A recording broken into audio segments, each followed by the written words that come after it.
Hello, everyone. Welcome to another episode of Second Life After 40. Hello, everyone. Hope you're having a wonderful day today. We often think wisdom arrives with age, that the lessons we carry into our 40s and 50s and beyond are earned slowly over decades. But every once in a while, you meet someone who seems determined to pack a lifetime of experiences into much shorter span. Today's guest is one such person, Sai Ganesh. At its heart, his story is one that many of us can relate to. It's about growing with limitations, wondering what's possible beyond them, and deciding to find out for yourself. It's about taking chances when there are no guarantees, learning through failure and uncertainty, and discovering that some of the life's biggest rewards lie just outside your comfort zone. Sai describes himself as a wanderer. What began as a love for travel and adventure soon became something deeper, a relentless curiosity about what life could be.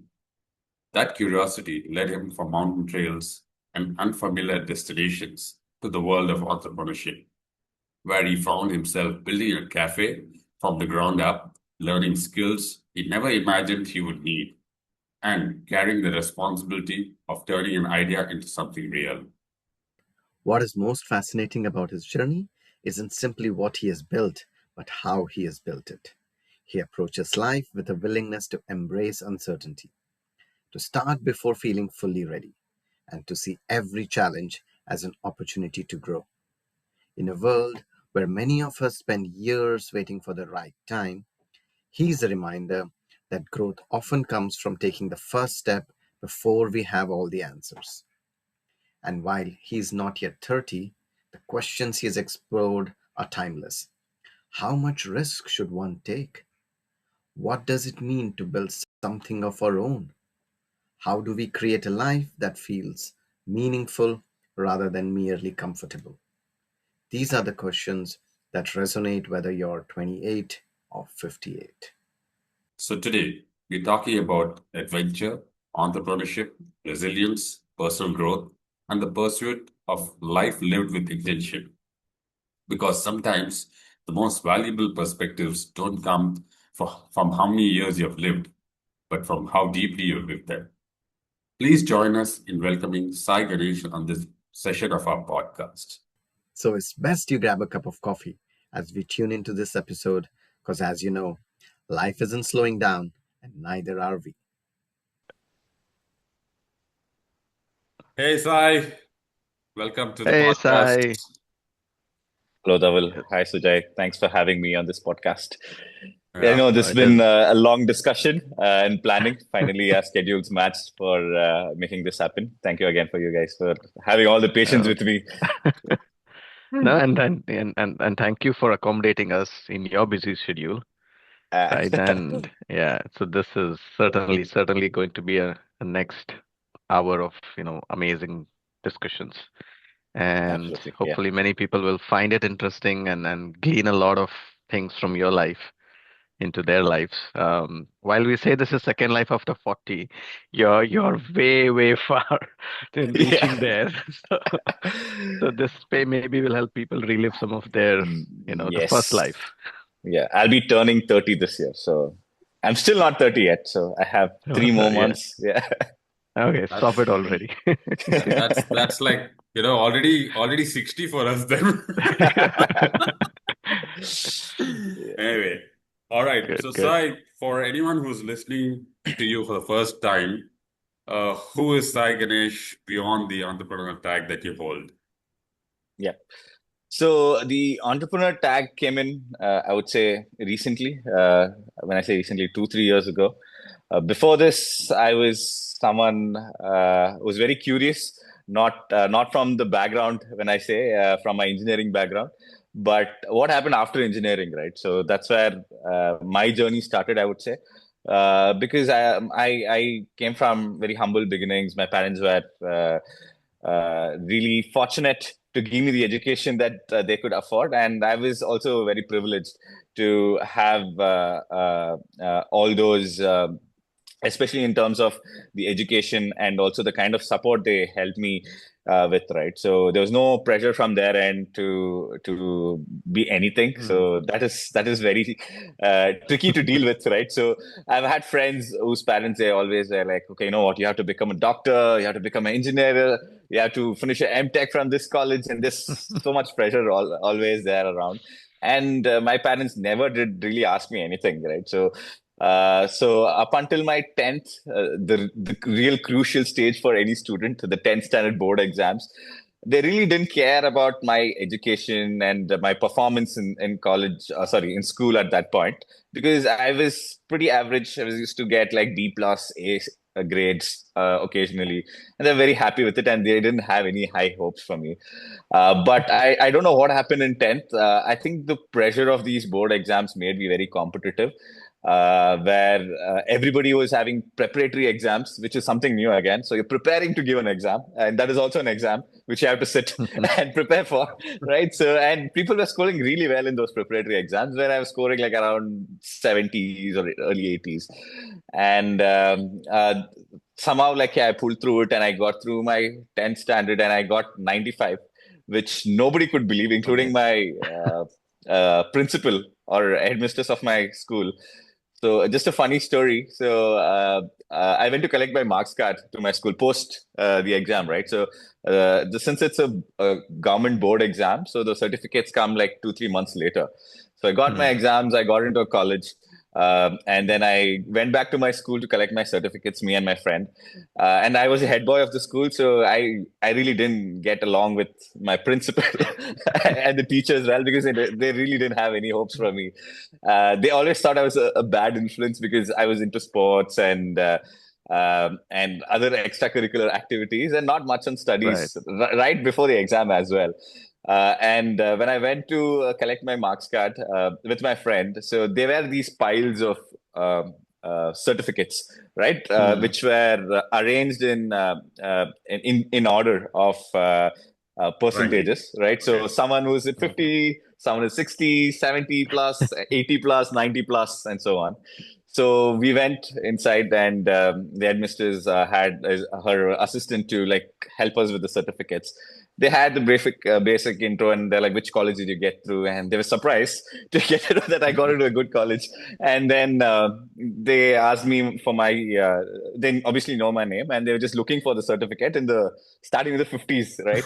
They started with the 50s, so there were like around 50 certificates. They went through it, they didn't find it. Both mine and my friends, and they went to the 60s, they didn't find it. They went to the 70s, and then I could see them getting worried, right? They thought that I think they started feeling that they lost my certificate. So they went to the 70s, and they gave me a little benefit of doubt, and they went to the 80s as well, and they couldn't find my certificate there. And then they didn't even touch the 90s pile, right? So, and the assistant went back to the headmistress, and they were like, yeah, I can't find a certificate and all that. And my headmistress said that, okay, maybe we misplaced it. We're really sorry. So can you give me your register number and what is your percentage? Then I told her 95, right? So I think she was more proud of me than my parents at that point. She was like, "Are you serious? What happened in the last 1 month or so? This didn't happen like the last 10 years, because I did my LKG, UKG, first, second in the same school up until 10th standard, right? So like I said, yeah, there was no pressure at all from my parents, and they let me choose whatever I want to choose. At that point, I was very interested in engineering, and because I think of movies and things like that, I saw all these sci-fi movies, and they had like all of these fancy things. And with the limited exposure that I had, I thought, okay, if I do engineering, I'll get access to all of that. And I joined engineering, and then I realized it's nothing like that. The technology It's a different kind of fiction. Yeah, the technology that they taught us in like engineering is like 10, 15 years old already. Nobody even knows the experiments or the labs and things that they make you do. Again, it's to set the base up, but there's so many things that you'll have to explore on your own during your 4 years of engineering to get to that interview phase, right? Because for the first 3.5 years, it was just about scoring and surviving in engineering. where you had like all these old books, old authors who wrote stuff. Obviously, there were these people who discovered things, right? So maybe Newton's, and which is around the 1800s. But there were like concepts from the authors, which is somewhere somewhat dating in the same ages. Because even if they wrote it in 2000s, the concepts and the language, everything was similar to what Sure. somebody would write in the 1800s, right? So that's how outdated Yes. everything was. It's just that they want to publish something new, so they just repackage the same concepts into new book with a new fresh label. That's what we thought in Yes. engineering. And I took electronics and communication because I thought uh, I'll get into robotics. I'll build a robot and all those other things. And by the end of the engineering, I realized, okay, you know what? At this point, I just want to get to a job, right? So because my dad asked me, what is your plans in my final year of engineering? Because I scored well, and he had some hopes because I had given him hope after my 10th standard. So they had a little bit of hope somewhere here. And okay, he's going to go to US. He's going to like at least do his masters, like every other cousin of mine.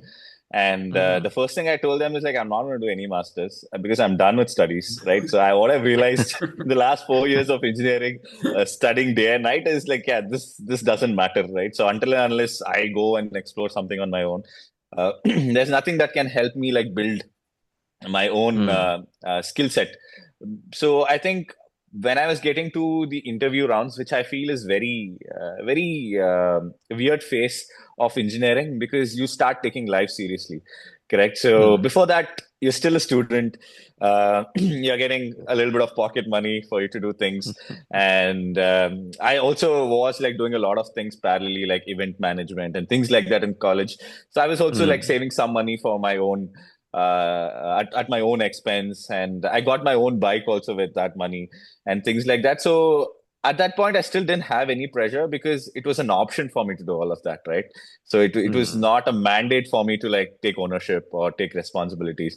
So when anything is optional, you tend to enjoy to do it more often than not, right? So during the last couple of months of my engineering, things started getting serious because everybody was sitting for interviews. And for someone from electronics background, right, I then realized that no companies that came to my campus were going to focus on electronics, right? All these companies are all software companies. They're coming and asking all these DSAs, system design, and what language that you know to code off.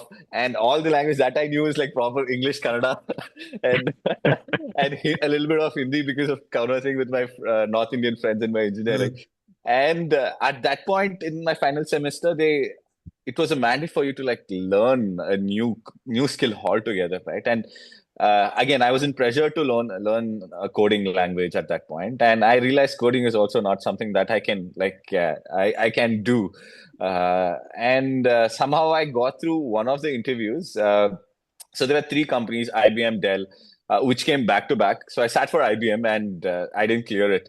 And there were like a couple of my friends from computer science background who cleared it.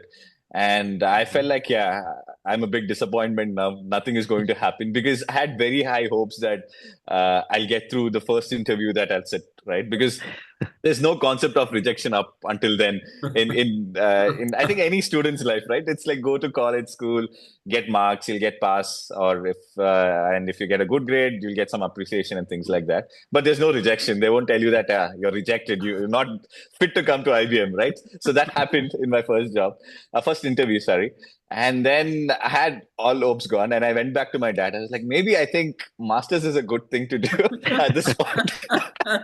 So he got excited again, and he spoke to a couple of his colleagues, and they suggested some colleges that I can apply to, and I got started with that process. And luckily, Dell happened, and I got the first round of interview was not at all coding. It was surprising to me because I thought coding was what every company was going to ask, and every company is a software company in my head at that point. So luckily, I went through multiple rounds of Dell, and I got to the final round and cleared it because it was more of a pre-sales role, which I had no idea about, right? So what pre-sales is, what a solution architecture is, but it helped me get a job. So that's all I would say. So the interview process was not complicated because it's more about your communication skills and your logical thinking. And if you're put on a spot with a question, how do you answer it? So all of these Mm. things, which I felt good about, and luckily got through the job. And the first thing I did was I went back to my dad and I told, like, I'm not doing any masters. I got a good job, good paying job, straight out of college. So let me just pursue it. And uh, I also felt it was more comfortable for me because the interview made me feel comfortable, right, about the job. It didn't put me under pressure Mm. that, okay, I need to go learn a language, because I think somehow you can clear any of the interviews, but after that, you always are a little worried about what follows next. So Yeah. I pursued that role for the first 4 years of my corporate career. And that's when I started earning money, and the curious side of me got out even more, because with limited budget that I had during my college days, right, it could only fuel my dreams for within the scope of Bangalore, right? Yeah. So anything in and around Bangalore, so that circle. So I think that's for any individual, that circle keeps expanding, right, from school to college Mm. to engineering to the first job. So my visibility to even perspectives changed, because when I worked in Dell, there were people from different parts of the country working in that same organization, Correct. different cultures, different experiences, people from different backgrounds. And what I was fascinated about was got fascinated about was the fact that even though we are from the same country, right? So cultures are so different, and Mm. also the upbringing also adds to it, right? So the way they communicate, the thoughts that they have, and also the Mm. perspectives they bring into the table. So they're all very different, and even though Dell gave me that opportunity to explore those things, but again, it was a small Mm. circle, right? And there were a couple of my colleagues in Dell were still friends who encouraged me to Right. travel. And the first year of Dell, we planned a bike trip to Ladakh.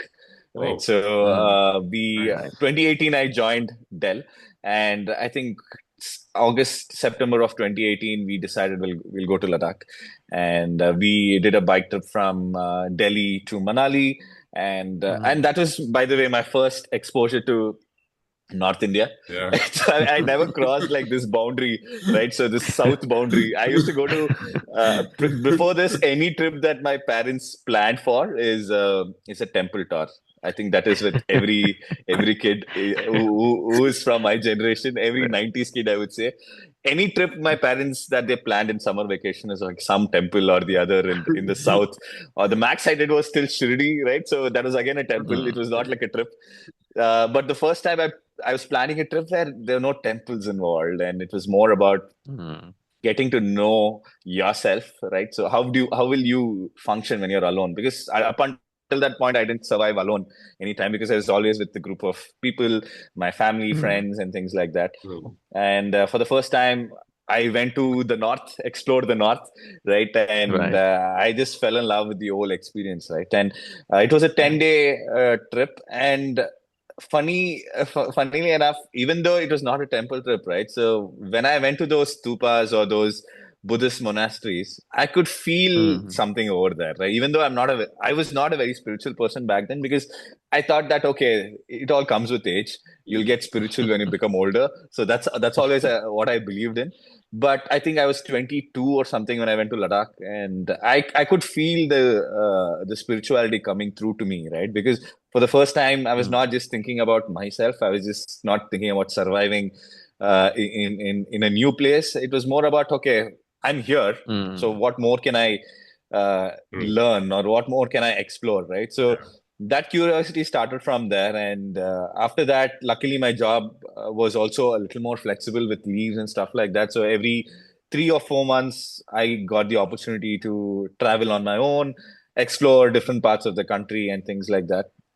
And that Mm.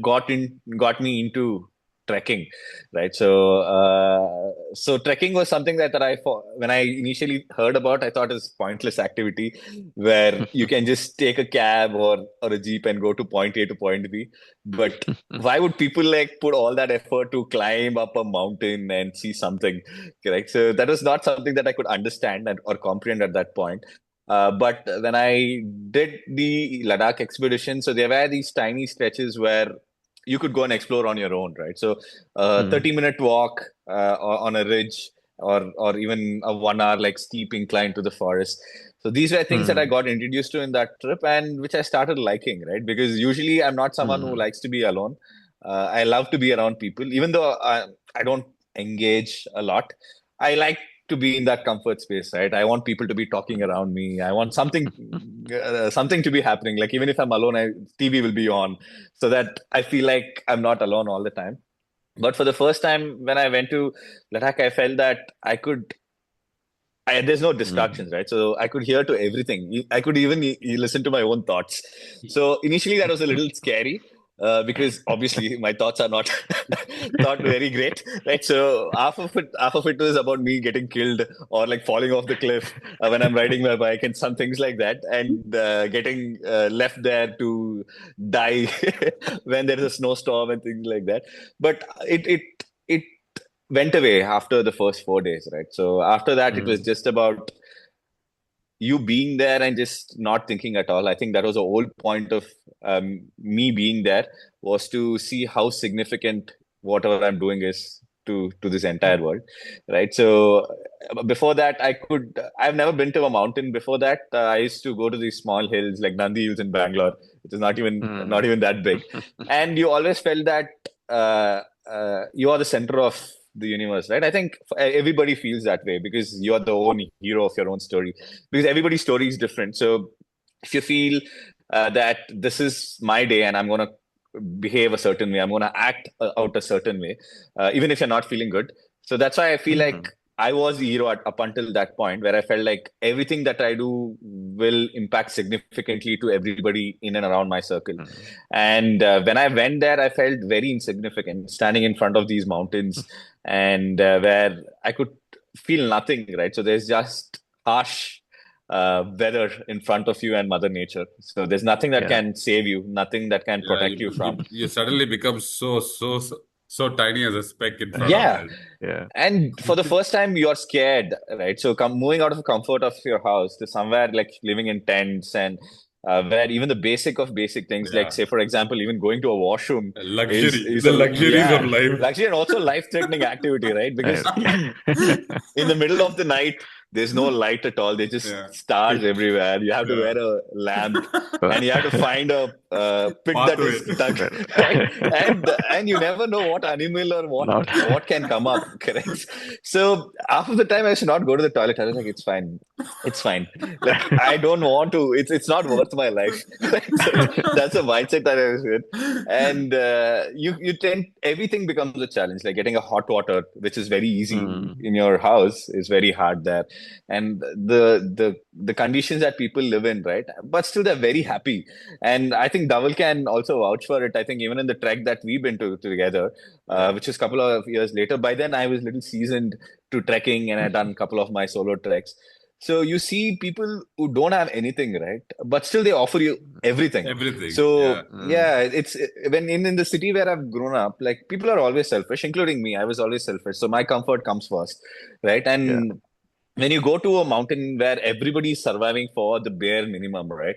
There are Mm. people out there who can, obviously that's their way of like earning money and all that stuff that is there, but there is also something they can stop doing, right? So you know what, this is something that I don't want to do, even if I'm getting paid. But people are so selfless out there helping everybody out, and that's kind of stuck to me.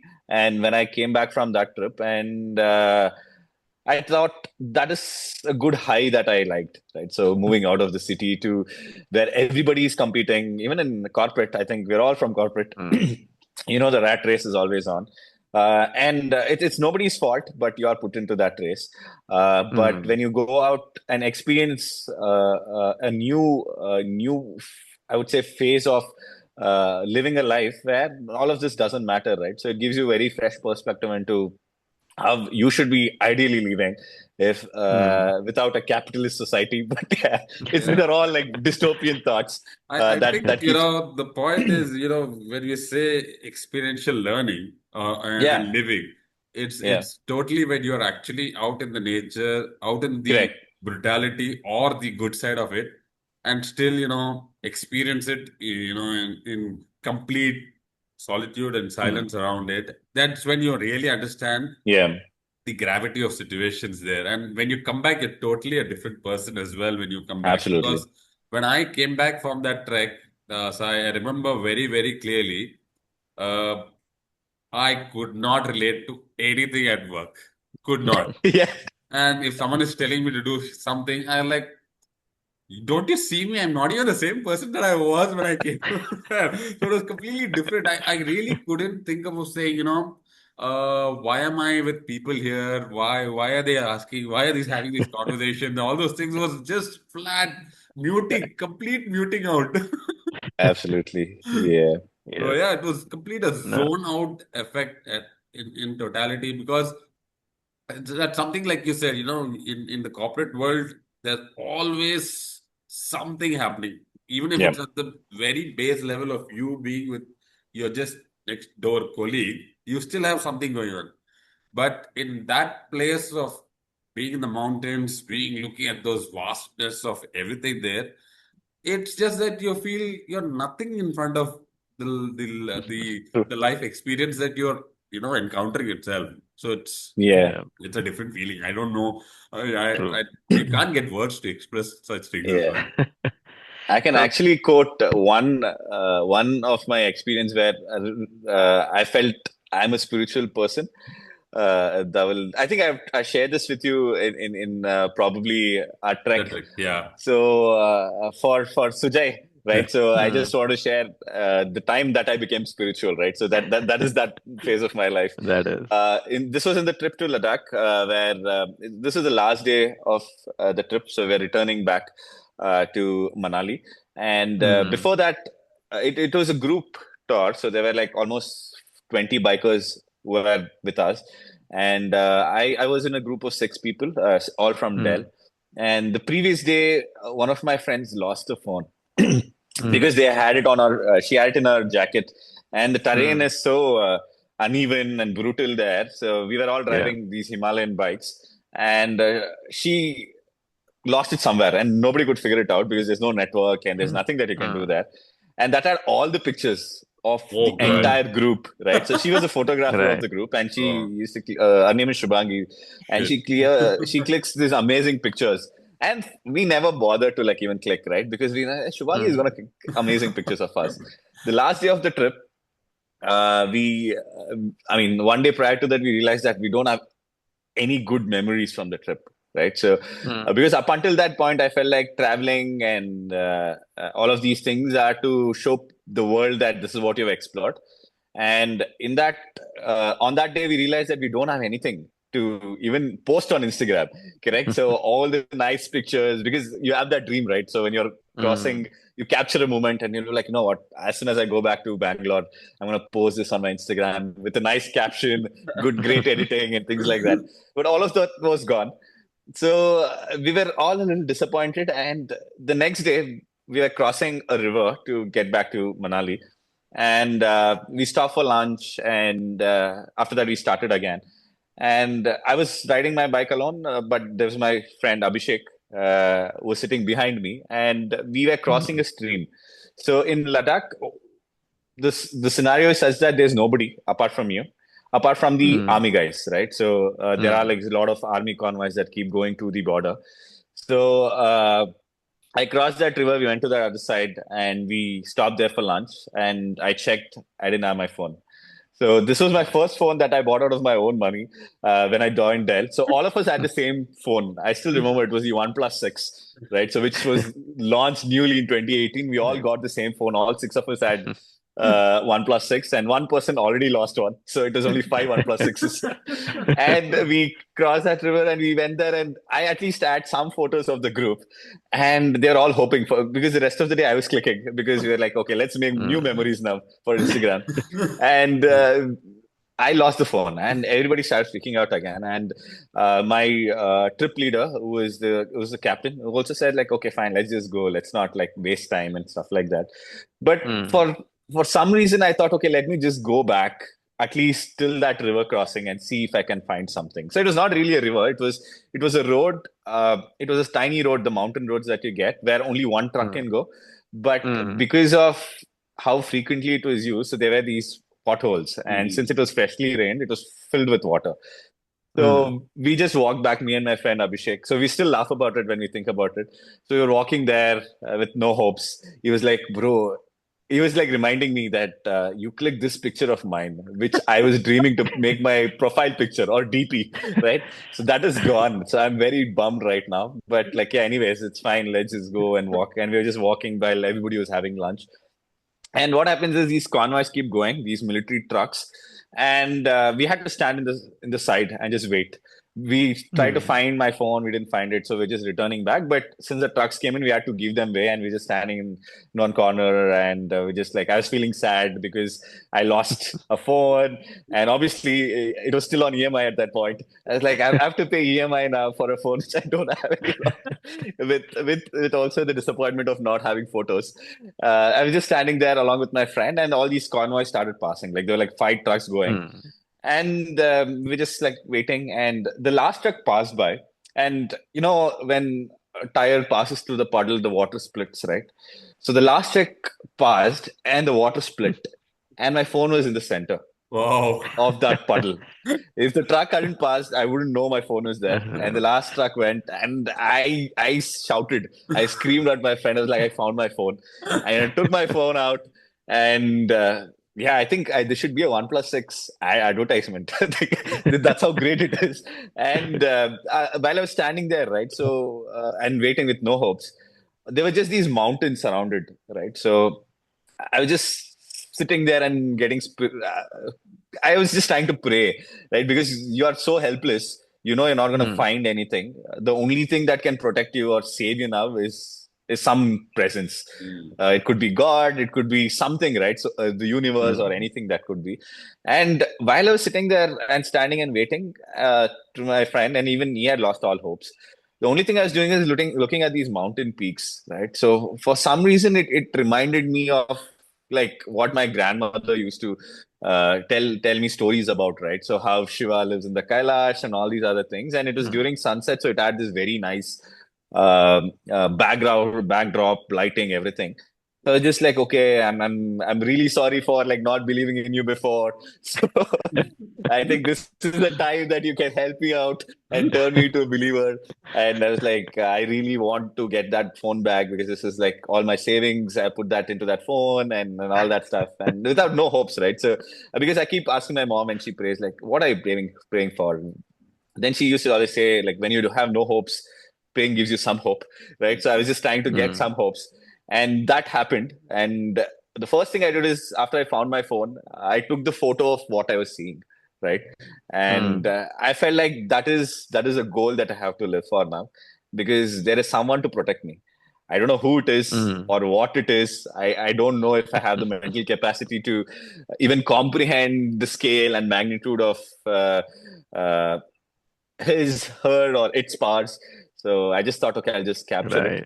And right after I came back to Bangalore, I got the same mountain ranges tattooed, right? So Oh, whatever I nice. saw, Amazing. and this is there with me as a reminder that no, if something is not working out, or if Yeah. things are not going according to plan, there is always something that Yeah. out there to like That protect everybody, right? that So is yeah, that's how. that's I there, to me, it's listening to that. It's the microcosm of, spirituality or religion, right? Yes. Anyone, maybe thousands of years, 10,000, Yeah. years ago as well, if that happened to anyone, right? They lost Correct. something and they were Yeah. just hoping and they were, praying for anything, right? If it was rain, if it was a sun in Correct. front of them, if it was, just maybe yeah, some Wind. animal in front of them, Yeah. right? Wind, Yeah. whatever, right? Just help me, and that happens. Uh, that Absolutely. they find it, then it's like that is probably how spirituality or religion came about, Absolutely. right? To me, so Yeah. that encapsulates the whole human experience Absolutely. with this, Yeah. and Actually, what you felt. go ahead. Go Yeah, ahead. sorry. Yeah. What you felt, a lot of these astronauts feel as well, right? Yeah. When they Absolutely. go, it's called the overview effect, right? So Hmm. when and for them it is seeing Earth from the space, right? And then they can see the whole fragility or the that minuteness of what even Earth is, not just Mm. yourself, but Earth in itself is so minute when they see it from Look the at the space. space. Yeah. So that is I think yeah, very, very deeply embedded in our human psyche or human experience, right? Where at some point we realize, as you said, how significant or insignificant Yeah. we are in this world, and yeah, that brings about a change. Certainly, that brings about It a really change. takes me back to that same dialogue, in Shawshank Redemption, where he writes a letter, Andy writes a letter to, I'm sorry, I don't know Red, what's Morgan Freeman's name at that, I forgot that, but he says yeah, hope is such a beautiful thing, and Yeah. and all good things, right? So every Absolutely. time, there has always been testing times for everyone. I'm sure everybody gets tested in every bit and corner of their life, morning, evening, night, whenever they sleep, not sleeping. Uh, it really, this is something that Kajal's mentor talked in one of her, you know, seminars or in a sitting that we had during the teacher training program. There's this word called unbornness. Okay, it's Mm. basically you mm, you really uh, have a very hard day. You just say, I'm done for. I can't do this anymore and all that. But just mm, as you rest in bed, and then somehow you have the energy again springing Yeah. back to you in life the next day morning to live for a next full 24 hours with the hope that you'll have a better day as well. You mm, don't go back into time and say, oh, my day was bad, so I hope that, it's just going to be continuing again. But you come back with a bigger positive plus to say, okay, I've got to hope that the day is going to be better than what it was yesterday. So somehow that unbornness is, between life and death. As you sleep and awake, you always swing back between, the hope yeah. holding on to you always. Absolutely, though. I think that's probably my definition of spirituality, right? And I think that's how people view it. For me, spirituality is different from religion. People tend to confuse it a little. I'm a very spiritual person, right? So I would say I'm not that religious, but I'm very spiritual. I believe that there is something there to protect all of Mm, us, which I think will happen. People call it luck. People can't call it chance, but I'm willing to call it whatever I want. So, because as long as, absolutely. like Dhaval mentioned, as long as it's helping me get through a tough day, as long as it's helping me get some hope to fight back. When the challenge is very tough, there is no other way out. But still, you have to get through those days, right? So there Mm, is no problem in this world, I believe, where you can back out saying that this is not going to happen. There is some way or the other you can get out of it, irrespective of what you're currently thinking.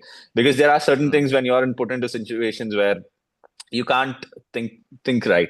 So you're always put down by all the negativities that is happening in and yeah. around you. You feel like the world is against you. You feel like you can't trust anybody or anything that is happening around. But after that phase, right? Because I feel that is also required in life, right? Where you feel that everything is not going to go according to your plan. There should be some challenges where you feel like, what, you can do better.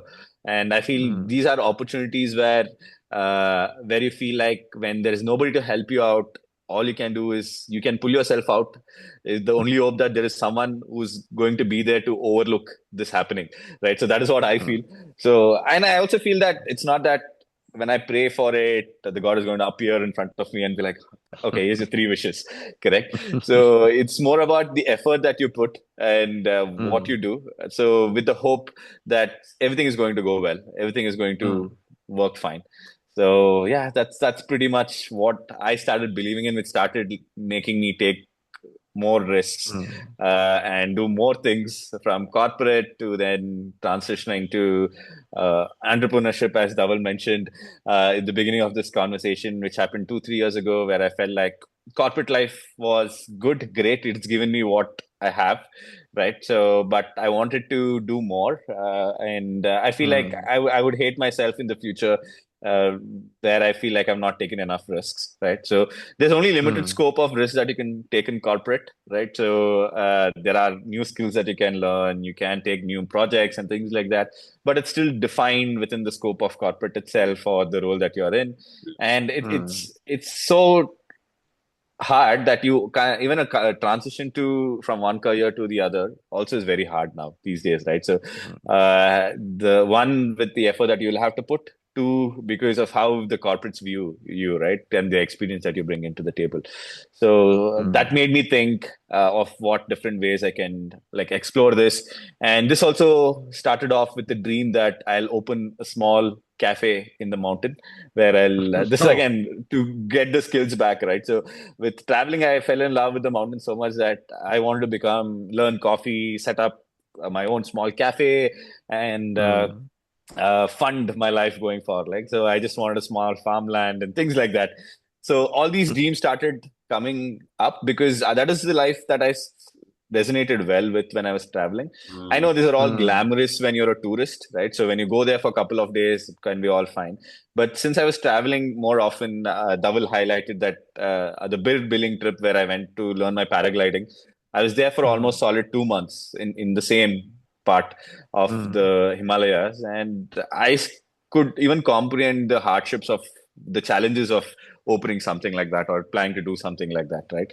And mm, I felt the only way to like get exposure to that is do something in your comfort, right? So I was like, okay, I have my family to support me, so I also had a good amount of savings which I could get out of my corporate job. I thought, okay, let me parallelly do something. I didn't mm, want to quit my job because I felt like it's too risky at that point. So I set up a small cafe, and things started doing well. Things started picking up, and then I transitioned to full time running a cafe in Bangalore in 2022. We started the mm, 1111 Reserve Cafe, and me and my other partner Nidhi. So we both were colleagues from Dell. So mm, she also believed in the concept of universe, and she's the one who came up with the 1111 in the name. She's someone mm, who manifests a lot. So I mean, I have my differences with her as well because, like I said, I'm a spiritual person, but I don't believe in manifestation, right? But mm, this project came to be one such example where we were sitting and discussing with very limited amount of capital and things like that. We are manifesting every day that, okay, we will sit there and we'll look at this cafe. We'll be looking at mm. customers, talking to customers. We'll be building a brand, things like that. And it went for like 6 months. And I think this was in one of our Kasol trips that we went to where we finally decided, you Mm, know what, we're going to do this. And we came back from Kasol in 2023 of November, and mm, 2024 we started the works for 1111 mm. Reserve, and we just Nice. celebrated 2 years of Nice. 1111 on 11th of June. So that is Right. a couple of days back. So I just finished the celebration, and I took a small vacation out to celebrate myself, right? So, for But whatever I could do. congratulations for 2 years. Amazing. Yes. Thank you, Fantastic. Dawal. So what does that mean? What does 1111 reserve mean? So, so 1111 is considered to be an angel number, right? So, this is again a Mm, religious way of looking at it.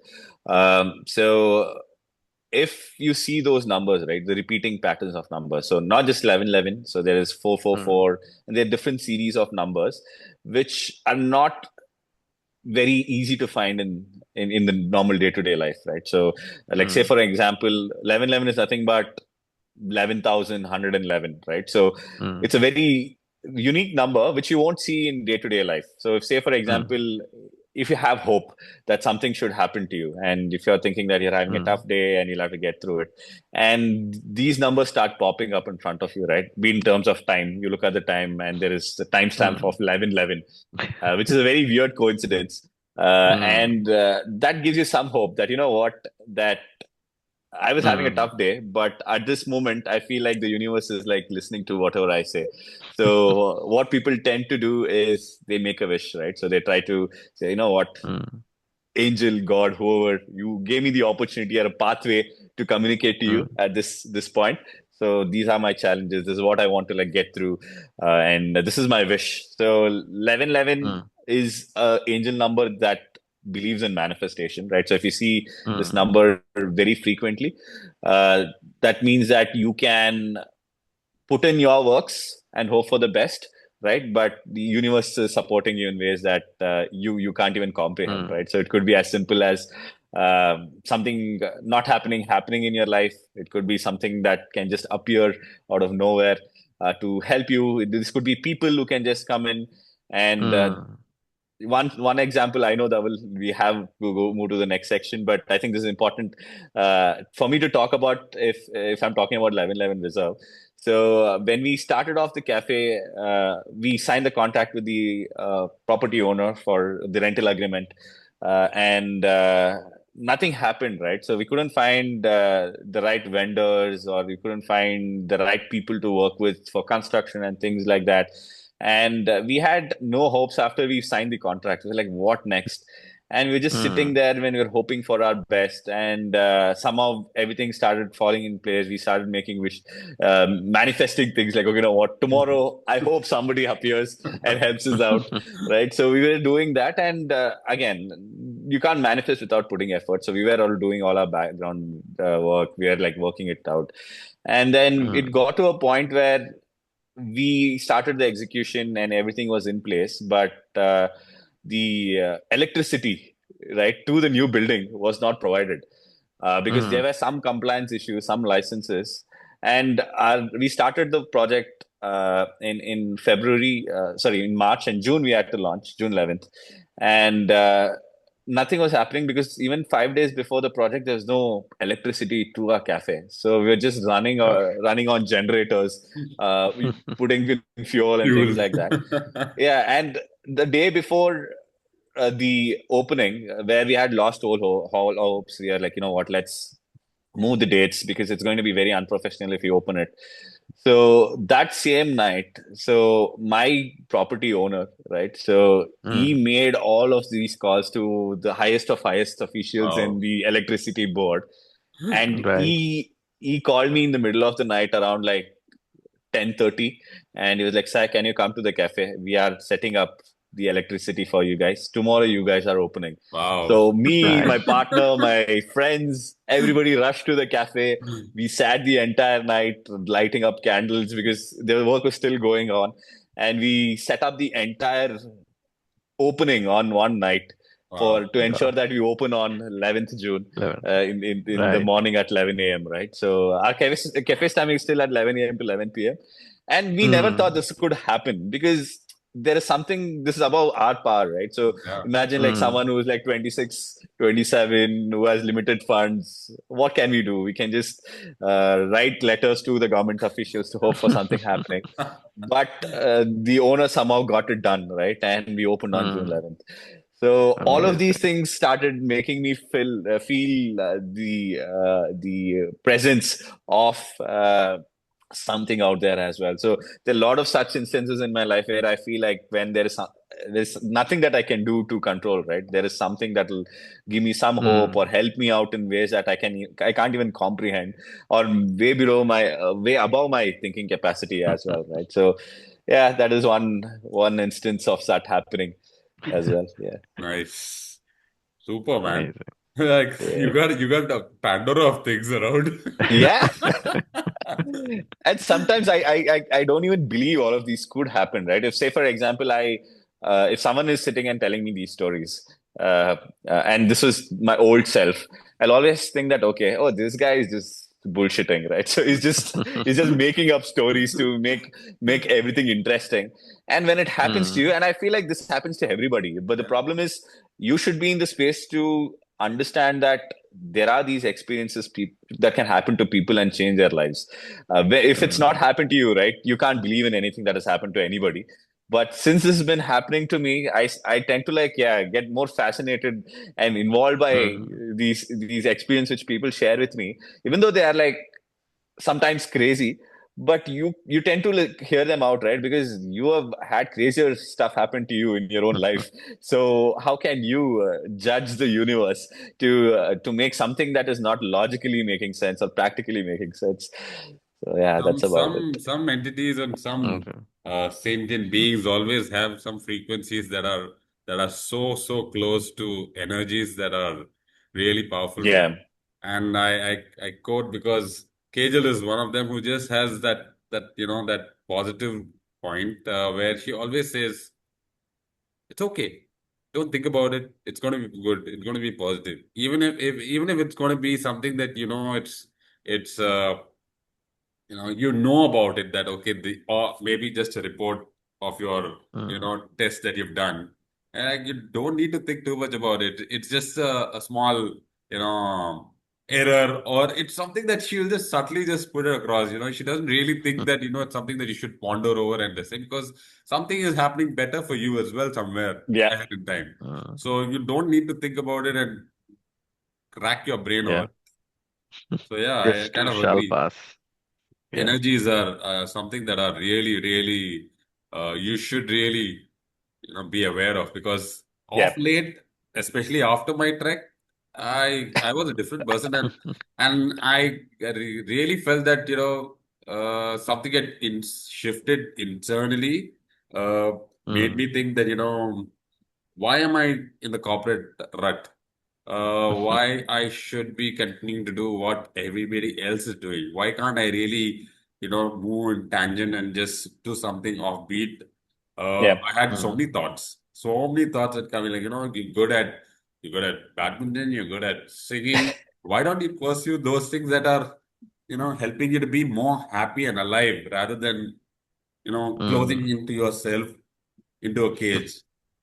And that's when I had a very good mentor in my boss. She could easily sense that I was not in the right space at all. Anytime, any point she felt the devil is not in the right space, she would just come up to me and say, hey, you don't seem to be in the right phase of mind. You want to go for a coffee break? You want to talk it out? And Mm. she would just nudge a little bit and then take me to the coffee shop there. We'll talk 15, 20 minutes, and then I'll just spurt out everything that's there in my mind. And she's like, yeah, okay, fine. It's okay, chill. She would so easily do that.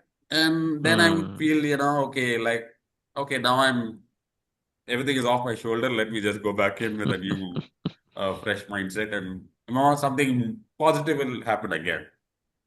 So I think energies is important. It's really good to really say, and lucky you, sir, you get to experience energies at a very young age itself. Yeah. Good Yeah, for I you. think that was Yes, that is. something that I was thinking of as well when Dhaval, when you reached out to me before, when you told me that you're doing something Second Life at 40. I think I told you and Sujay as well in that introductory call that we had. I always feel like I'm already 40, right? So that's because I think the 30s or the early 20s are the new 40s now, Yeah. right? Because the exposure that you get, not just me, I'm fortunate to get the exposure that I've got early in my life, but I'm sure like everybody has their uh, own Yeah. experience with it. But it's about like how they consume it. That is what I feel like is the difference. Everybody Mm. has things happening for them, and it's important for them to look at these concepts. So I feel like yeah, I'm already there, Dhaval. I'm already there with you guys in the 40s bench. Well, we are not. We aren't. Maybe, yeah, Yeah, for you, the no, new this 40 is long, just. long, long these may experiences, and your success continue, right? Um, Thank you, guys. Okay. what we'll do is we'll change tracks a bit. Yep. We've been into long stories. Now we'll go into something Yes. really quick and short, Yep. Yeah. right? Yeah. Something So like over to you, ice. Dhaval. Yeah. So it's just basically icebreakers. So, let the audience, the listeners, just get a feel of who Sai Ganesh is from that perspective. So, Absolutely. here goes. The first one, mountains or cafes? Oh, that is a very, very tough one. Because you bought both of the things that are allowed together. Uh, But I would still say a cafe in the mountain would be the answer that I would give you. But yeah, it will be the mountains. Okay, trekking solo or building with a team? I would say trekking solo. Uh, Coffee brewing or cafe designing? These are interesting questions. I would say cafe designing. Anytime new project comes up, yeah, that's something that I'm very curious about. Yeah. Okay. Uh, Bangalore hustle or Chennai expansion? Okay. I think you guys have planned these questions out, right?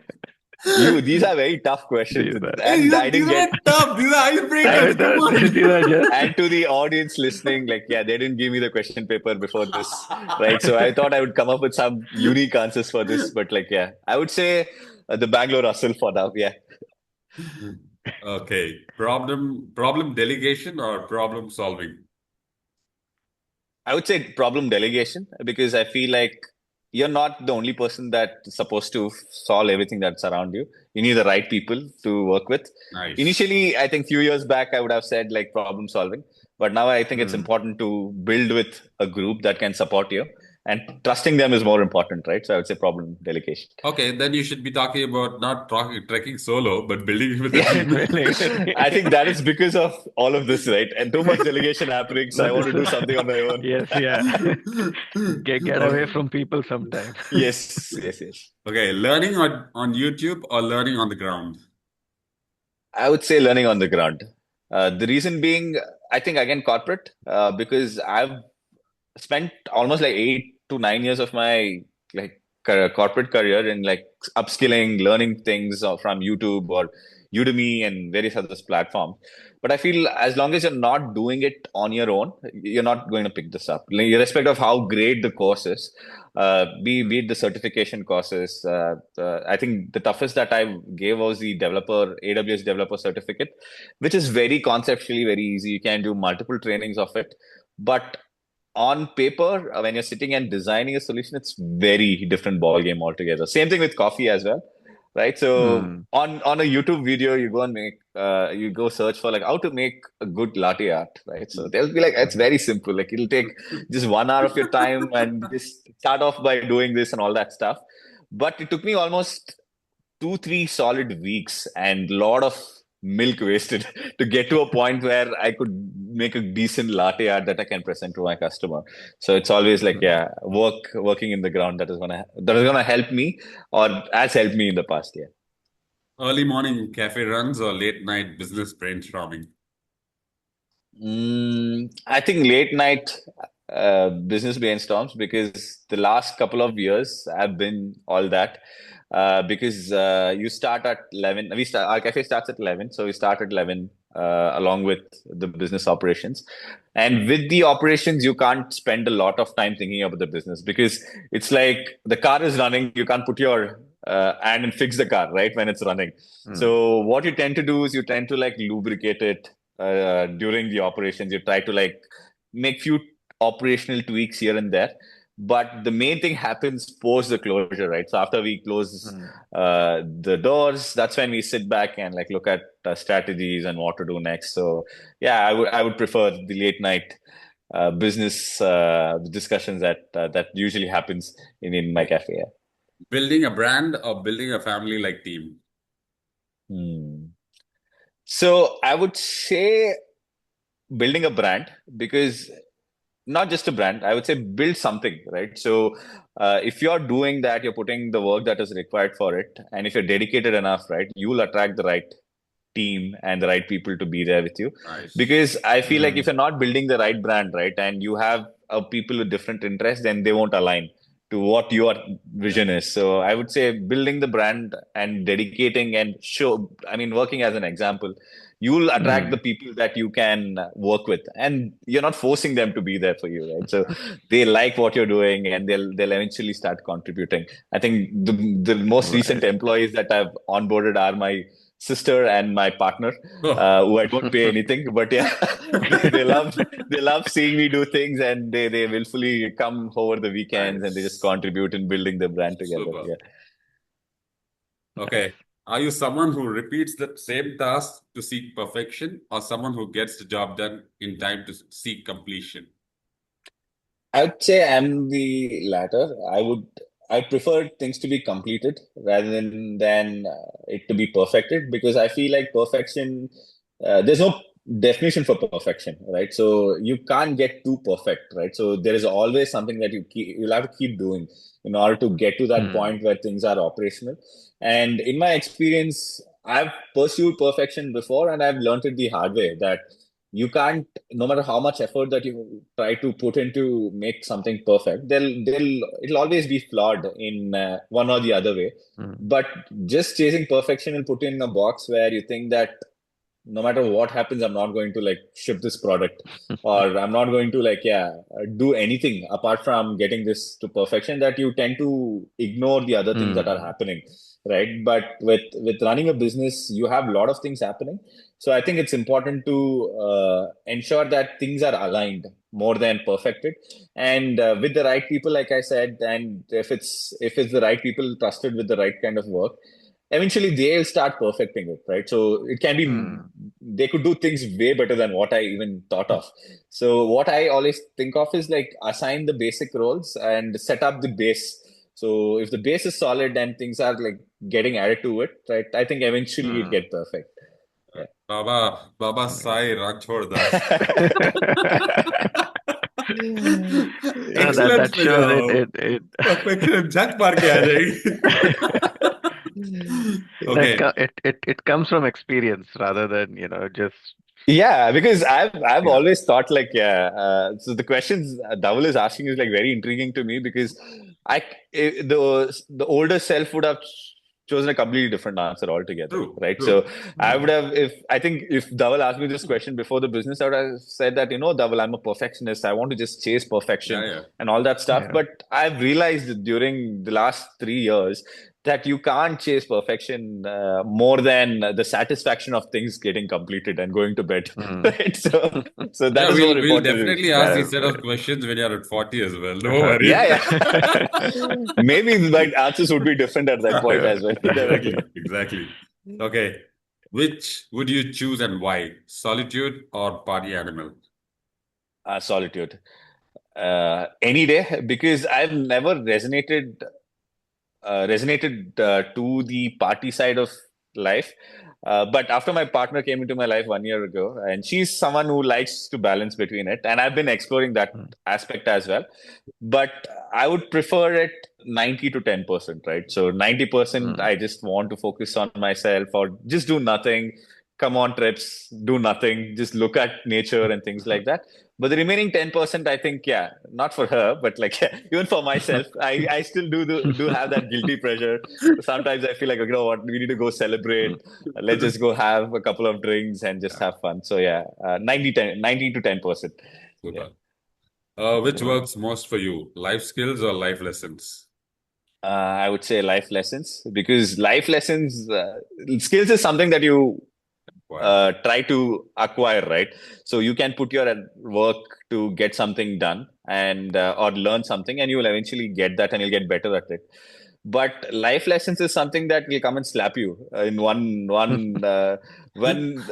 sad night. It's not even when you're in your good times, right? One sad night when you're like, when you're feeling like, yeah, the world is against me, it'll come and slap you, give a tight slap and show you that, you know what, this is not important. This is not the thing that you should be like worried for. Why are you This is brooding not over something. spilt milk right Yeah, here? exactly. Right. There are like bigger problems that you have to be worried about. So on Hmm. the macro level, right? So whatever you're feeling right now is insignificant.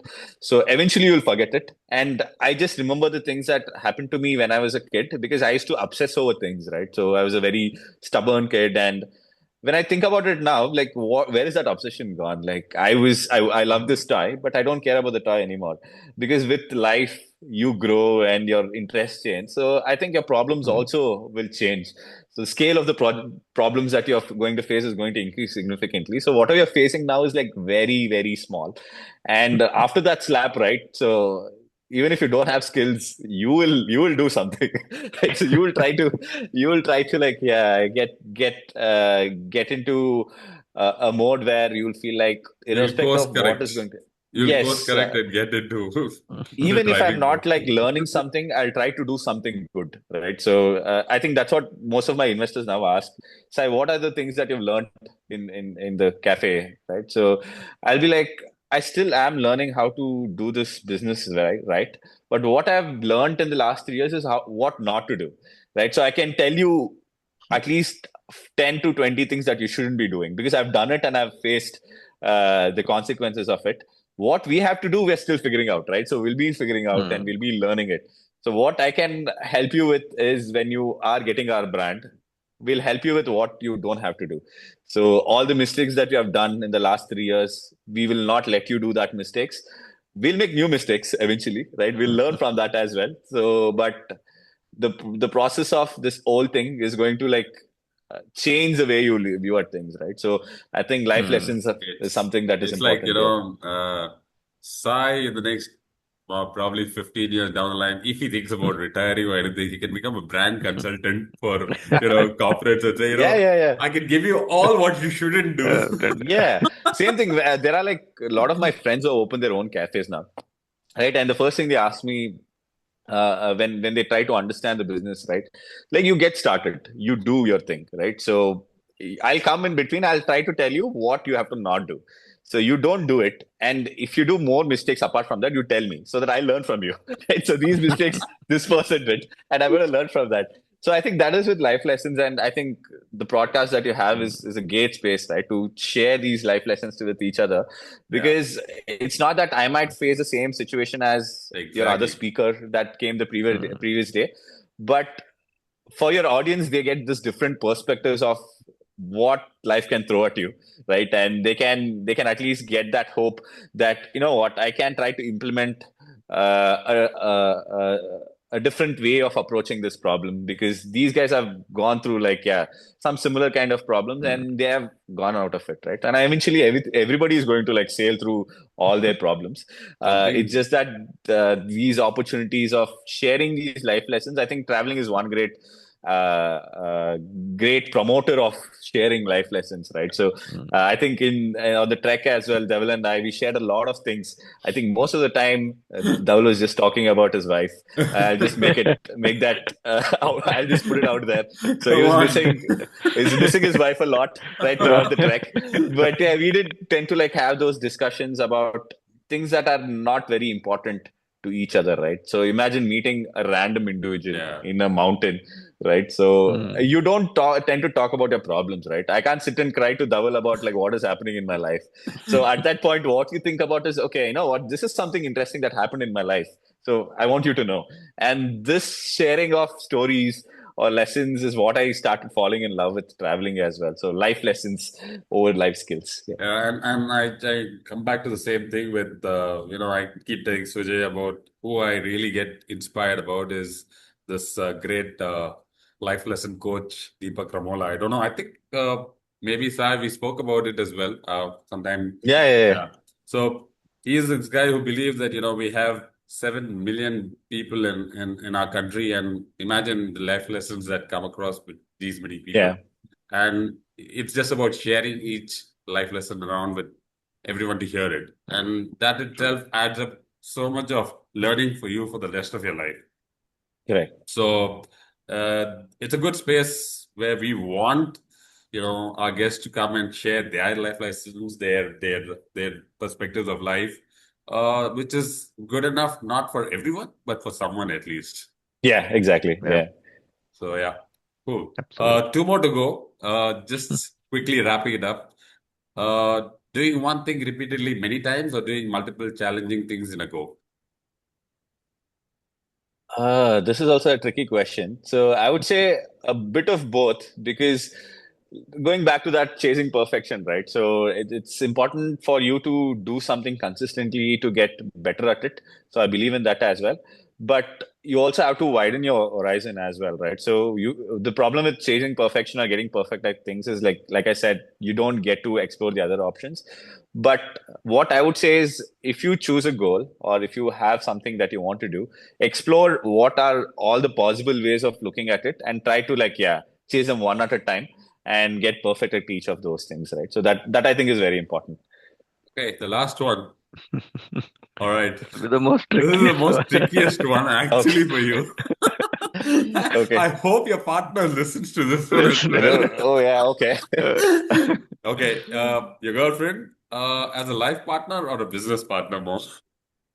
I think I would say my partner is a bit of both. So we've now we've got into a business partner zone, right? So where we run this Airbnb in Bangalore. But I think being a life partner is more important, right? So imagine trusting someone with your life, Yeah. right? Then you can easily trust your business with that person. So this is how I'll put it That's across.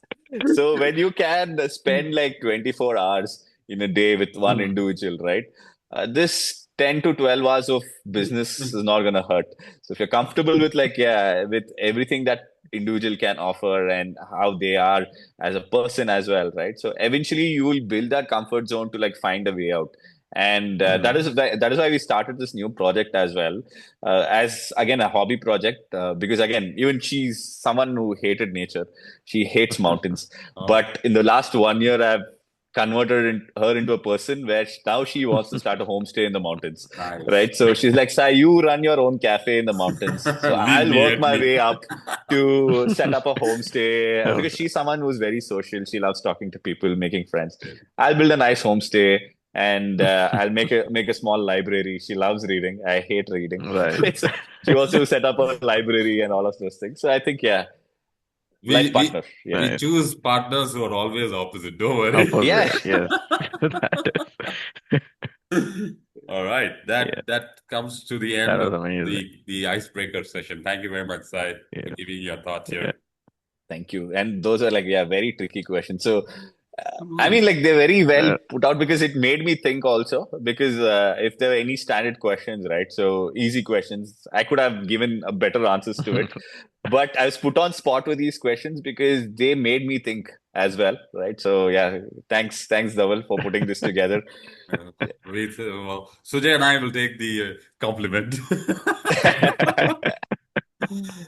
Okay, so we're just yeah. coming No, back that was good. into something that Yes. I really wanted to ask, your definition of success, how has it changed before, what age you are right now, and when you Mhm. started off as an entrepreneur, or when you started off with your first job as well? Yeah. How different is it right now?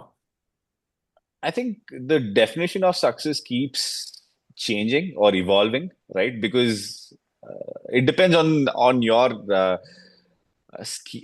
scale at which you can think, right, or comprehend. So, say for example, when I was in engineering, my success to me looked like, okay, I need to get a job, because that was the pinnacle of the thinking that I could do at that point.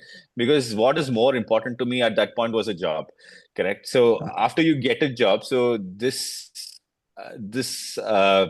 tendency of individuals to look at, okay, what next, right? So it'll always change the definition of success. For me, that has been like a consistent change right from the beginning of my career.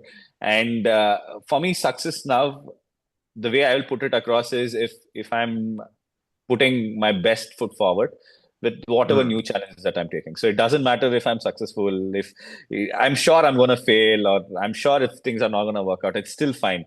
But I would define my success if say, for example, I took that risk, right? So if I'm willing to take that risk, I'll consider myself to be successful.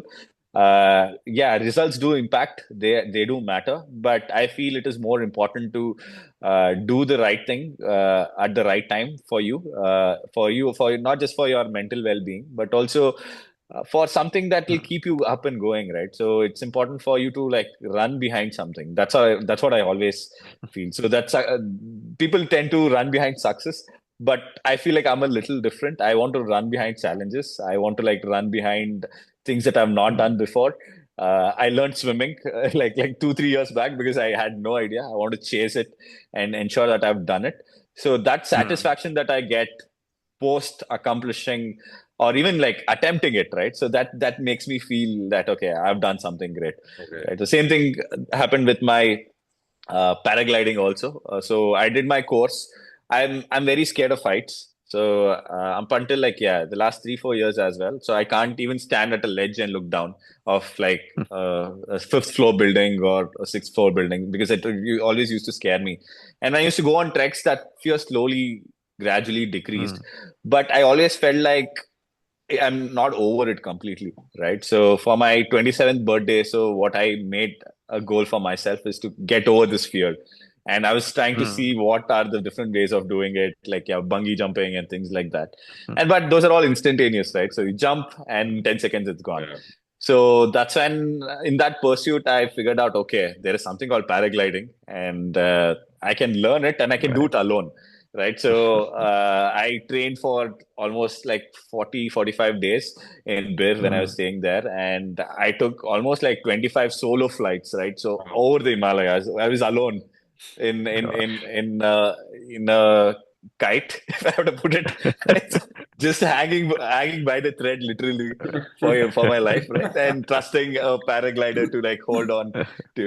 Nice. And at that point, I felt like, yeah, I can't get higher than this, right? So I've conquered Mm. something that I was scared of, and I could have gone either ways, right? I could have become a perfectionist in that, but the Mm. attempt of me getting over that fear, or the attempt of me going for the challenge, right, is what I feel or consider to be my high, or my success criteria, right? So the results Mm. obviously do matter to the world, but for me personally, I feel like uh, if I put my best foot forward to at least attempt, right? So I need to get at least.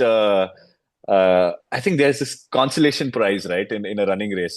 So it's just for you trying. So it doesn't Yeah. matter if you get one, two, three. Mm. So because everybody is chasing for that.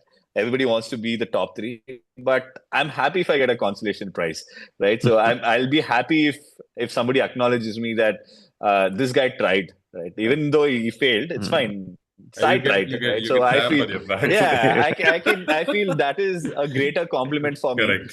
than winning something and then them saying, oh yeah, he always is meant to win, right? Yeah. So getting To, that to that underhand point, compliment is also something that's important. to Yeah. that point when I came back right from the trek, my boss, who was the one who said, hey, Hmm. you can go for a solo trek and all that, and he Yeah. pushed me, and he didn't expect that I would really sign up for it and go off. Okay. And when I came back, he had a small gathering at his house, and we were just having drinks and everything. And this was like 3-4 months after the trek, Hmm. right? And he introduced me to his wife. And hey, like, this guy, he went for a solo trek. So his wife is Hmm. looking at everything. So what are you trying to say? Should I send you alone as well? I was like, okay, I'll take that as a compliment, buddy. I Yeah. did it. Yeah. So yeah, it was like good. Nice.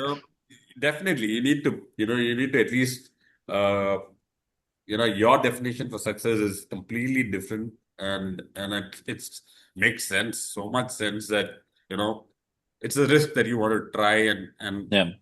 outgo or outpar that thought of saying, whether it's going to give me a good result or a bad result, irrespective of that. At least you've tried, and that's what Yeah. matters at the end of the day. At least when you go back and sleep on your bed and rest on your Yeah. pillow, you feel that yeah, you've lived a day worthwhile. Sure. Yeah. So And yeah. I also Yeah. feel, I think this is, I don't know if I read somewhere or someone told to me. So if you can look at yourself when you're all alone and you can be proud of Mm. yourself, right? I think that is what the pinnacle of success is. So it doesn't matter if there are 100 people sitting around you and congratulating it. And I felt Mm. that in the first cafe as well.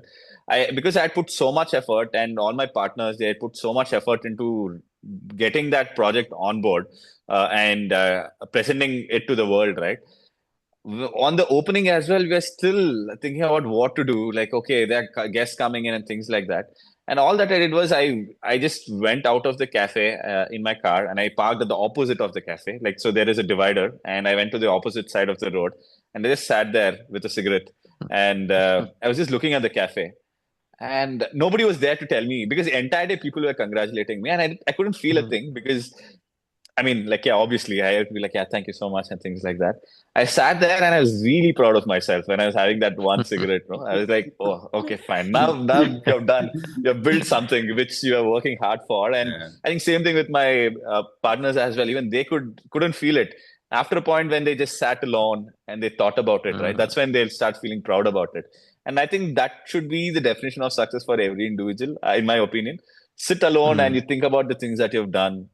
It doesn't matter the results, because if you are sitting with people, the results matter, right? So they tend to like measure your success with the result. But when you're alone, nobody's to critique you or nobody to say anything to you or measure anything. All that you can do is, okay, you did put all your efforts into doing something, and if you're proud of it, and if you just have a smile thinking about how much work or dedication you put into it, I think that should be the definition of success to for any individual, because that will keep you going even more, irrespective of the result that you'll get. Nice. Yeah, Nice. absolutely. Well, let us take a step back on that, right? Why did you think of doing any of this, right? I mean, you had a good job, you had, parents who can Yeah. push you, right? You were, going trekking, you were having, good enough life and everything. So why do any of this? I think this is the exact question my dad asked me when I told him that I'm going to start a cafe, right? So it is like the same exact thing. You have a good job, you're earning well, you're traveling, and the next thing for you to do is like, yeah, you have a sister, let her get married, you get married, set up your family. All of these Yeah. things were on their list, right? So I think typical parent way of thinking about life, because that's the life that they've been to, right? So Mm, what I usually see my dad now, I think after I started earning, right, that's when he could trust me with adult conversations, right? Before that, I was still a kid to him, because mm, he always said, okay, all the problems my parents used to take it on their head, right? So mm, they used to never let that affect us, because they felt like we're still too young to deal with all of those problems. And once I started earning, I think third year or fourth year of Dell, that's when he started opening about things that he couldn't do mm, when he had the opportunity to do so, right? And we've had like multiple conversations, and every time my friends come in home, and he used to be very proud of his college days, and he was like, no, I was an athlete, I used to play cricket, and he was really good at it as well, and he used to keep talking mm, about it more often, and it made me think of something similar that I would be proud of, right? And up until that point, I was never proud of anything mm, that I've done, because everything was status quo. Every other kid was doing that. Every other kid was like doing well in school, and if not even great, right? So even in mm, my batchmates, there were people who scored 98, 99 and stuff like that. So there were always people who did things better. And I mm, was never proud of anything when I look at it from my perspective. And after traveling, I started getting exposed to all of these things. And mm, I wanted to set a definition for what I want to do after 40, right? Oh, yeah, that is actually what I was thinking of at that point. I was like, 40, my dad worked until he was 60 and he retired. And that's when he felt like there's nothing that he can do more in his life, right? Because he's drained out physically, mentally as well. Put And a for him to sit, put a yeah, roof over and the saying, okay, the for him 60 to is the sit at limit. home after Yeah. 60 was very hard, because he was someone who used to mm, go to office at 9 and come back at like 10, and I could see him getting restless. He couldn't relax mm, at home, right? He used to always feel, he used to fight with my mom to go to the vegetable shop. He'll be like, I will go get vegetables, even though if there, my mom will be like, there's already enough vegetables. Right? So these are the kind of things I saw him like experience. And I started thinking, okay, because how with the pace of things happening, probably 60 might not be the right time for you to mm, retire. For me, the personal goal was like 40, 45 should be the time where I retire, right? So mm, for before that, what can I do? What can I try? What can I fail in? Because I think after a mm, certain point in your life, right? So when you get more responsibilities added to not just your well-being, but also your family's mm, well-being, you tend to become more safe with the choices that you make in life. Mm. And I think at that point, because my dad had retired and my sister was there to take care of things at home, like I say, I say all of this from a privileged background, right? So there are my friends who don't have a similar situation because they have to do a lot of things to keep the family running. But in my case, like I was fortunate enough to be given the Mm, opportunity to do something even riskier because whatever choices that I made was not going to affect them, right? But if mm, I could sense that, okay, if I'm going to quit my job and there's going to be a challenge at home, then I wouldn't have quit my job. Mm. So it's because mm, of my parents and my sister and my now partner who's giving me that space where they can I can take all of those risks and they trust me that I'll pull through, right? So they don't have any doubt mm, saying that, you know what, should you be doing this at this point? Because that'll obviously like make me stop thinking after that, right? Because as mm, humans, you always put your family and the best people around you first. And after those experiences, I thought, okay, I need to set a goal for what I want to do. And that's where the cafe in the mountains came when I was traveling and mm, things like that. Because that was also one of my dad's dream. He always wishes to have go back go because he was also a Bangalorean and mm, he was born and brought up in Bangalore. He always missed those things that you used to see in movies, right? The village life, having cows and things like that. And I started thinking on those lines and I felt like, okay, this is what life should be, where mm, you just are very self-sufficient. And for that, you need income, right? So you can't be self-sufficient being in some random place without money.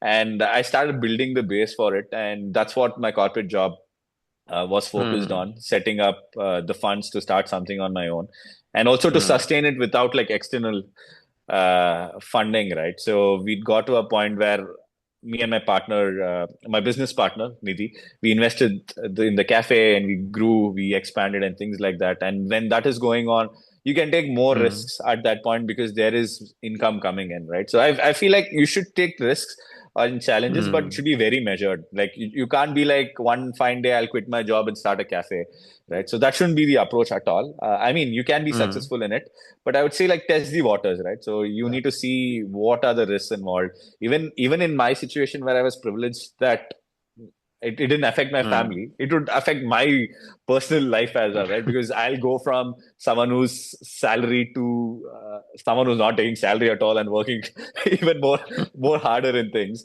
So Yes. that measured risk is what I Mm, think is important. And I think things just align for me in a way that I got these opportunities and interests at that point to like try out coffee making, brewing, mm, and it fascinated me because it could help me connect with people more often than not, right? So I think from a introvert perspective, uh, mm.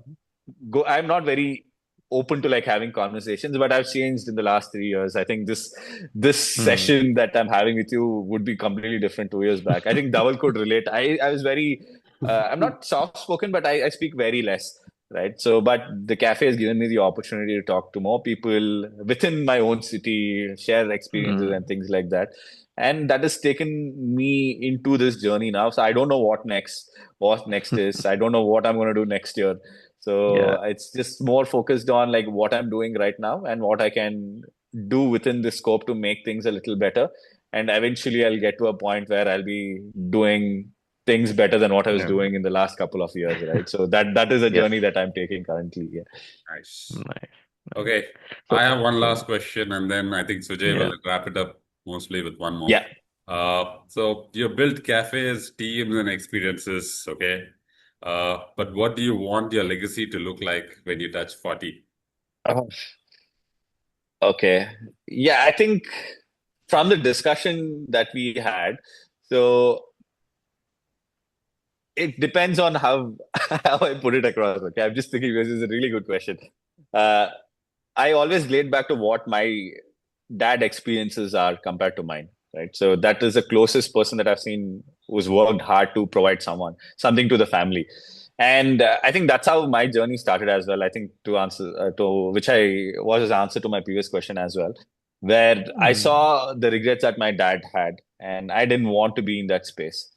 And same thing in reverse would be the answer for this question, because when I have these discussions with my father, I keep realizing that he was someone that the things that he's trying to build is not for himself, is for the next generation to come, right? So he's not trying to provide for the family, work hard all day and night to come back and for him to forget, right? So this is again a story my granny used to tell. So I think we used to have a very well lit and very big puja room in my house, which is currently also there.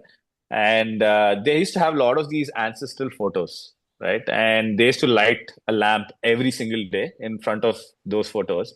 And I used to be curious when I was a kid, and I used to ask my granny, like, "What is this? Why do they do it?" And she used to tell it's puja, and you have to like respect elders and all of that stuff. But which never like stuck with me. But what stuck with me is that she told that, Sai, you know what? The reason that we light this flame is because in heaven, where your ancestors are currently are, your great grandfathers. So there is a candle, right? So the candle is lit by the God of the heaven, and the candle or the lamp is going to last as long as you are thinking about them here on earth, right? So the reason that we light this lamp here is to remind the God that all our ancestors are still in our prayers. Your great grandfather or the grandfather who contributed to the family, who's built this legacy. So it's in a way to make them survive in the heavens, right? So the day you stop thinking about them, the lamp is going to go off, and they are going to disappear forever, right? So I think that is a very core Hindu belief, right? So there's an afterlife in heaven. So in order to help them live an afterlife, it's the next set of generations who's going to help them out. So there are photos in my puja room of my great grandfather, which I have no idea about. I don't even know their names, right? But still, I go there, I think about them, and I offer my respect towards them. And I'm sure he's living for more than 200 or 300 years in the heavens, happily enjoying all the leisure. And if not for that practice, right, probably you would have had a shorter lifespan in the heaven, correct? So that is always stuck with me. And when I look back at things and the further generations to come, I want to be someone uh, like my great grandchildrens can always thinking that this is someone who's always tried, right? He never settled, because my family has the legacy of always going to a job.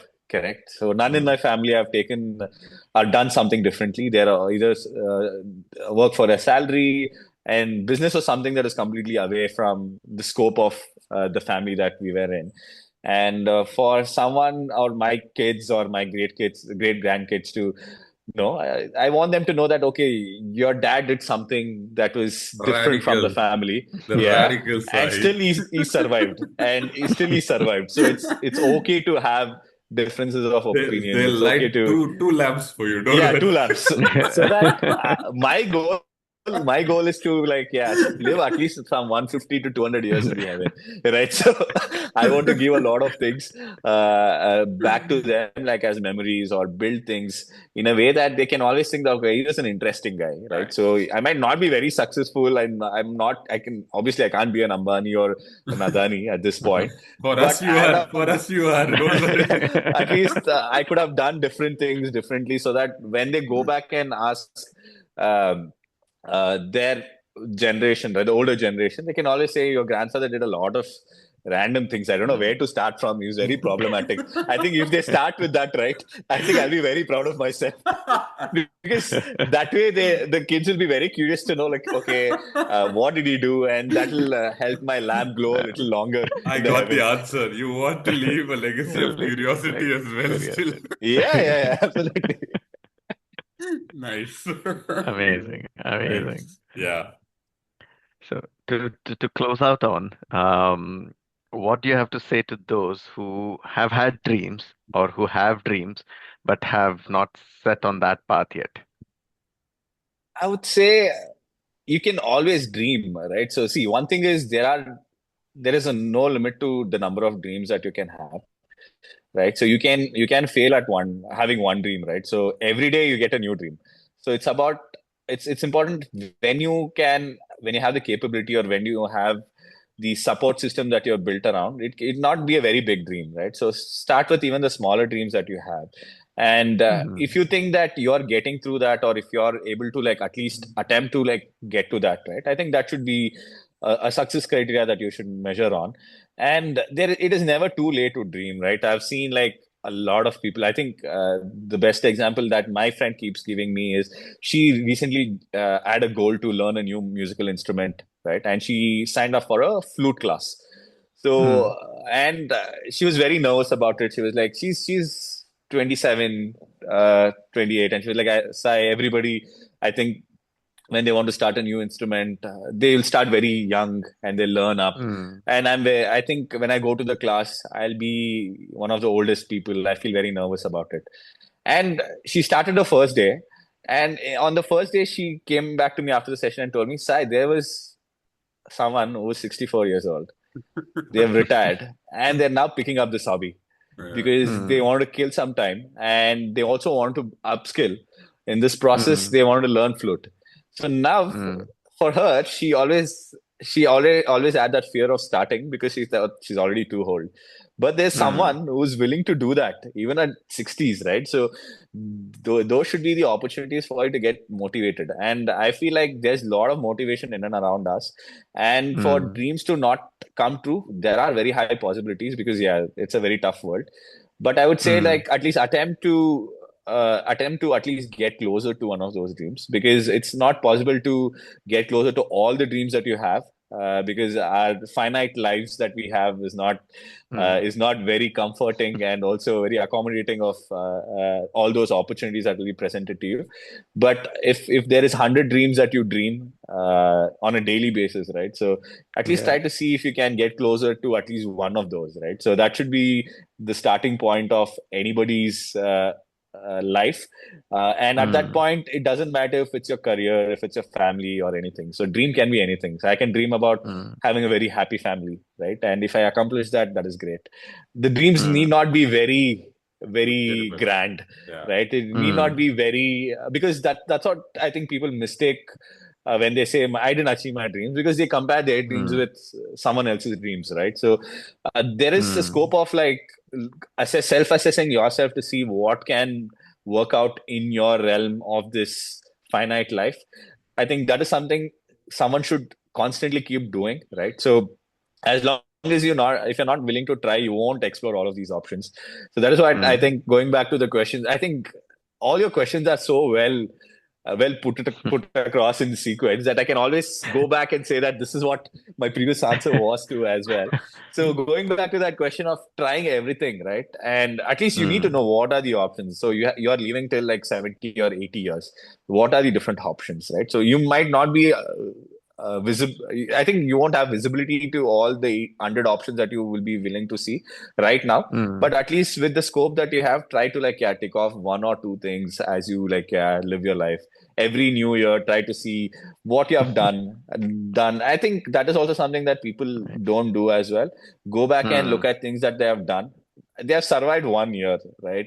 And mm, with yeah. everything that is happening, imagine we came out of COVID, right? So I think that will be a very I think very dystopian story that we can tell our great grandkids. Like you know what, something happened, Oh, and I survived a pandemic, right? When the entire globe was like, yeah, it's like some of the Avengers story that happens, right, in Marvel, where yes. Thanos came in and like, yeah, half the Yeah. world disappeared. One So it's snap one and of those stories where we survived a lot more, right? So, Mm. and in that process of living life, we tend to forget that all the little forget to cherish all the little challenges that we would have come across in that year. So right. dreams need not be big. In I think if I have to put it in a summary, dreams need not be big. It's okay to have a very Mm, small dream as well. And if your small dream fails, it's fine. You can always go to sleep yeah. and get a better dream the next day.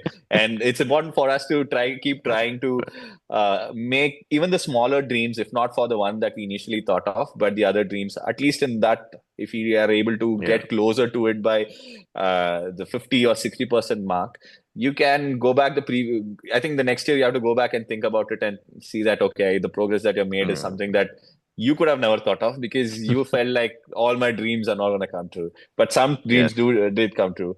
And my granny used to always say that just be grateful that the life that you're living is someone else's Mm, dream, right? I Wow. think mm. that is a Nice. very That nice way is. to put it across, right? That So is. you need to be grateful for whatever you're doing or wherever you are, because for someone this is the dream life according to them, right? So you have to just look at it Definitely. that way, and the dreams that you are thinking of that you're not able to achieve, it's okay, right? So you're still living someone else's dream, so that is more important. Amazing. Amazing. I think that gets us our tagline, Dhaval, right? That your life is someone else's dream, Yeah. right? Yeah, And absolutely. Yeah, and that should always propel you forward, right? And absolutely. and that's an amazing thought. And I mean, amazing hour or so of Yeah, the things that you have shared with us, Sai, comes from experience, comes from doing things, and doing things that were out of your comfort zone, doing things that you probably didn't think yeah, how they would turn out to be, but you tried, and you succeeded, you struggled, you rose to the challenges, and at the end, you are able to see yourself in the mirror and say, I did well, right? That certainly is a dream for most of us. So amazing. Yeah. Thank you for sharing all your stories with us.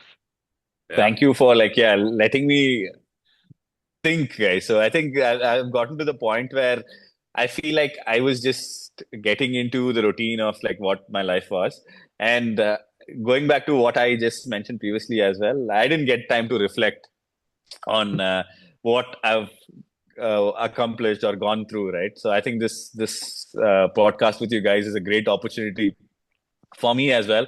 And I'm also very energized, right? After discussing this with you, because I'm motivated to do more now, because I at some point felt like, okay, things are getting stagnant and what to do next and things like that. And I Mm, think this podcast happened at the right time for me as well, to reflect on the things that I've done in the past and what more can be done. I think that should be the learning that probably people can take away from this 1 hour session, 1.5 hour session that we had. That yeah, look back, it doesn't matter how big or small your challenges were, you have gotten through it, right? And that will give you enough motivation to do anything, because there is yeah. so a lot of people out there to give gyan, right? So the best gyan somebody can give is from their older self, right? So Yeah. if you can see that you've gotten through life, the last, Mm, like I said, we've got to the COVID and all the challenges, the current financial crisis that is going to happen, all of those things. You're getting through it eventually, right, yeah, with a smile. Yeah. So yeah, things will always get thanks better. so much. At least try, right? Yeah, so I would like to Amazing. say thanks, Sai, for giving more fuel. In when I say fuel, the abbreviation of fuel is forwarding every understanding of the life lessons that you've acquired. So Hmm. it's something that is good for at your age who has so much more fuel for the years ahead as well. So yeah, please Absolutely. continue to do what you're doing. Keep attempting every single thing that you want to attempt, and then we should be hopefully looking forward to more podcast sessions of revisiting guests of yours in this show as Absolutely, And well. Rahul. Yeah, I and would act love. and I'm actually loving this conversation. Yeah, and actually have Sai back when he's 40. yeah.